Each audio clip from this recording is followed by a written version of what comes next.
Então vamos ao parecer aqui. Parecer na indicação número 06 de 2022. Autora da indicação, a doutora Fernanda Prates Fraga. A matéria é projeto de lei número 168 de 22, que altera o Código Penal, Decreto-Lei 2848 de 1940 e o Código de Processo Penal, Decreto-Lei 3689 de 41, em relação à prisão em flagrante delito e apresentação espontânea. O relator é o nosso querido Antônio Pedro Melchior, que estava no plenário virtual, e agora o vejo novamente no plenário virtual. Antônio Pedro, então você tem a palavra para fazer aí, apresentar o parecer que foi aprovado nas comissões de Direito Penal e de Criminologia. A palavra, Antônio Pedro. Obrigado, presidente. Uma boa noite a todos e todas. Me chamo Antônio Pedro Melchior, sou branco, tenho barba, meu cabelo é raspado, falo do escritório, uma série de livros aqui, um pouco desorganizados atrás de mim, e agradeço a oportunidade de estar mais uma vez agora na tribuna virtual do IAB. Para não mais cansá-lo, seria o objetivo na sustentação desse parecer, acho que também nos suscita muita dificuldade. Esse projeto foi proposto em 2022 pela deputada federal Jaqueline Cassol, ela não foi eleita nessa legislatura atual, pretende alterar o regime jurídico da prisão em flagrante, que está disposto lá no artigo 302. Não quero cansá-los, mas aquela história que, logo após a prática do crime, tem lá umas hipóteses de flagrante próprio, impróprio, enfim, estão descritas lá. O que ela quer?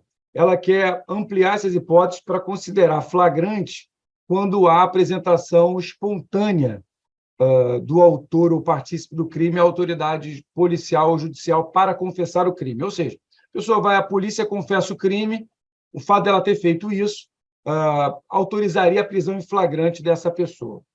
Eu explico no parecer que essa não é uma novidade, são inúmeros os projetos que tramitaram na casa desde mais de 12, 13 anos com conteúdo idêntico.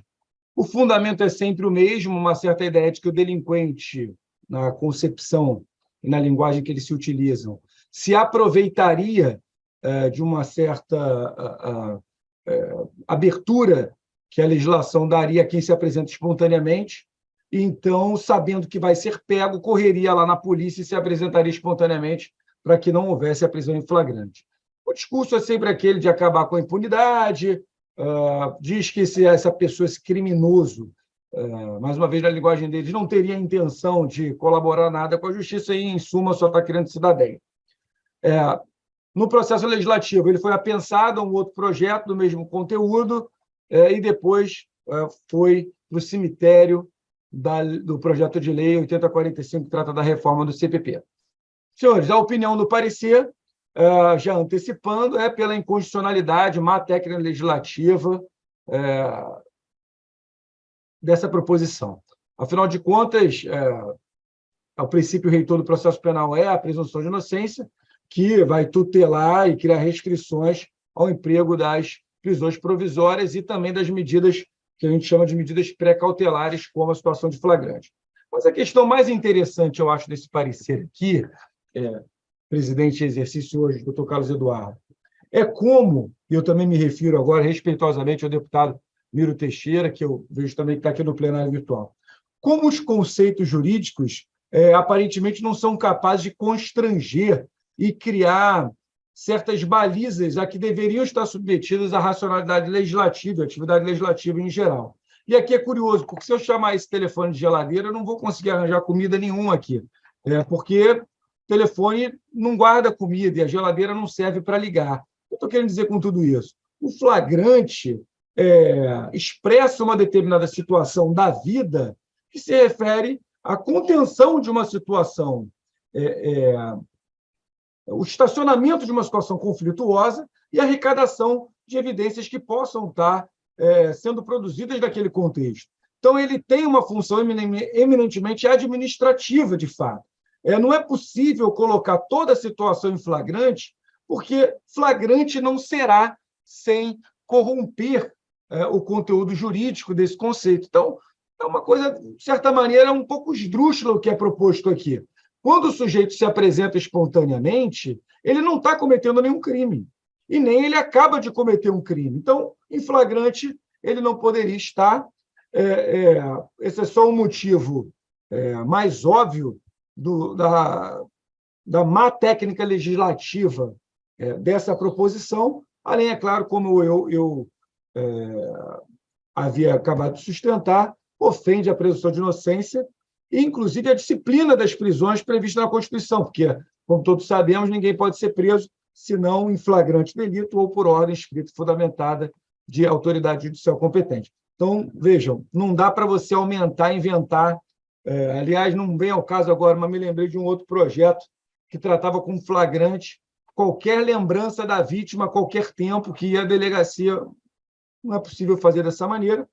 Já me encaminhando, então, para o final, presidente, nesse parecer, eu tenho a oportunidade de demonstrar que a técnica, vamos dizer assim, ou a providência que consiste em levar o preso em flagrante ao juiz para que ele delibere sobre a conversão ou não em preventiva, ou seja, a necessidade de que o flagrante seja analisado por um juiz para que vá se conceder uma liberdade provisória ou não, já é prevista no Brasil desde 77.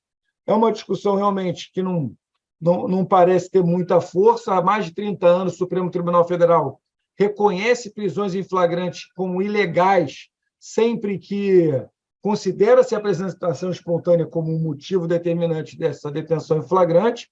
Eu até fiz uma pegada histórica aqui nesse parecer, mostrando como, na prática, a disputa que se dá é o fato, até conta um caso, né? Quando o sujeito procura, não a polícia, mas procura um cidadão qualquer e confessa a prática de um crime, e depois vem a ser preso. Estaria ele numa situação de apresentação espontânea? Essas são discussões que se colocam na prática, mas que não implicam em tratar a apresentação espontânea como hipótese flagrante.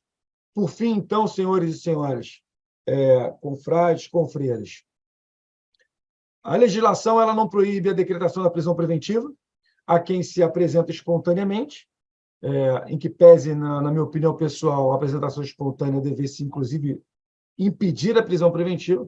Não é assim que está disposto na lei, nem não é como pensa também a jurisprudência. Portanto, eu acho que a opinião do parecer no sentido de o IAB se posicionar pela inconstitucionalidade do projeto de lei 168/2022, por todas as razões que eu tive a oportunidade de expor nesse momento. Já peço desculpas se acabei me estendendo.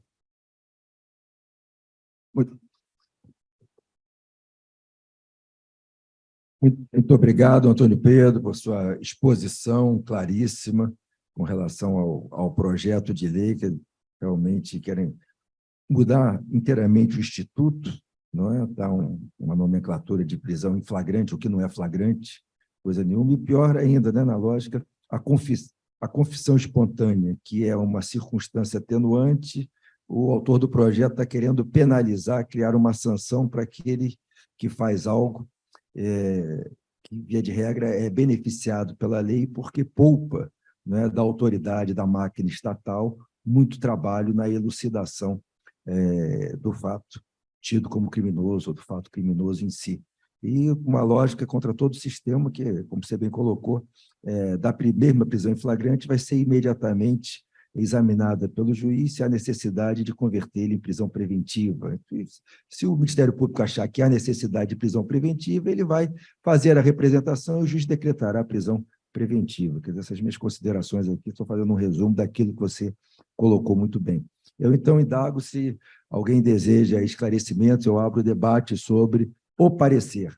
Márcia está pedindo a palavra, nossa presidente da Comissão de Criminologia, sendo certo que o projeto, o parecer com apoio, com respaldo, aprovado nas duas comissões. Márcia, você então tem a palavra para fazer suas considerações aí sobre o parecer. Obrigada, querido presidente em exercício, Carlos Eduardo Machado. Uma honra tê-lo como presidente hoje. Boa noite a todos e todas. Antônio Carlos, olha só, meu Deus do céu, falei contigo hoje o dia inteiro, né? Antônio Pedro, agora Antônio Carlos, só eu mesma. Querido Melchior, Você é um grande professor, mais uma aula que você conseguiu nos dar em pouquíssimo tempo, sintetizar um estudo tão profundo como esse que você nos apresentou, e apresentou com mais detalhes, evidentemente, tanto na Comissão de Criminologia quanto na Comissão de Penal. Eu estou aqui também falando em nome do Márcio Barandier, que não pôde estar presente. Márcio está numa função nobre hoje, ele está torcendo pelo tricolor, então eu pedi que ele torcesse por mim e eu falaria aqui por ele. Eu sei que esse discurso não agrada nem ao nosso presidente em exercício, muito menos ao relator, mas compreenderão essa ausência do Márcio e, mais uma vez, reiterando em nosso nome, Antônio Pedro Melchior, os nossos parabéns pelo teu maravilhoso, magnífico parecer, completo, refuta todas as situações, enfrenta tudo, e é muito importante que o IAB firme posição, restringindo essas ideias que surgem de violações dos princípios constitucionais, especialmente do princípio da presunção de inocência, e que determinam exatamente que, se o que é uma exceção vira uma regra, a prisão, que não é para ser decretada nessas situações, passa a ser obrigatoriamente, enfim, faz exatamente o inverso do que pretende o nosso artigo 5º da Constituição da República, e, por isso, a gente tem que coibir esse tipo de ação, porque eu comentei contigo, né, Antônio Pedro, depois desse projeto já vieram outros tantos que foram emendados a esse e que são piores, e que pioram ainda a situação, né, na mesma linha desse. Então, em breve, nós teremos mais uma vez que refutar todas essas situações, e, por isso, eu peço ao presidente em exercício que determine o urgente encaminhamento desse parecer à Câmara dos Deputados, onde está tramitando ainda com alguns apensos, mas a essência do nosso parecer abrange a todos, eu acredito, acho que o Antônio Pedro também.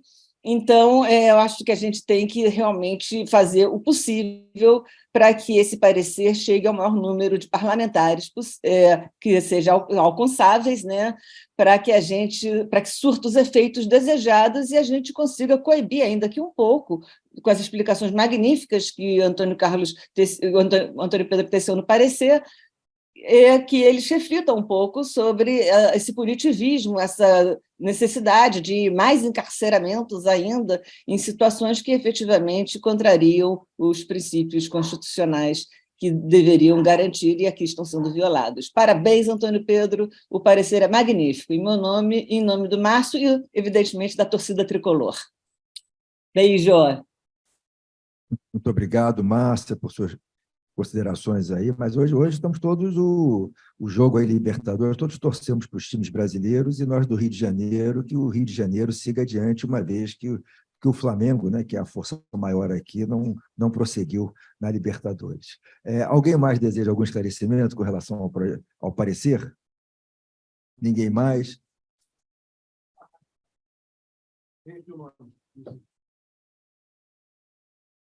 Sérgio Santana pergunta. Jaqueline Cassol, PP de Roraima. Bom, colocando em votação, eu acho que não haveria nenhuma objeção. Pergunto se no plenário histórico e no plenário virtual alguém é contra, pela não aprovação do parecer, se alguém é contrário ao parecer.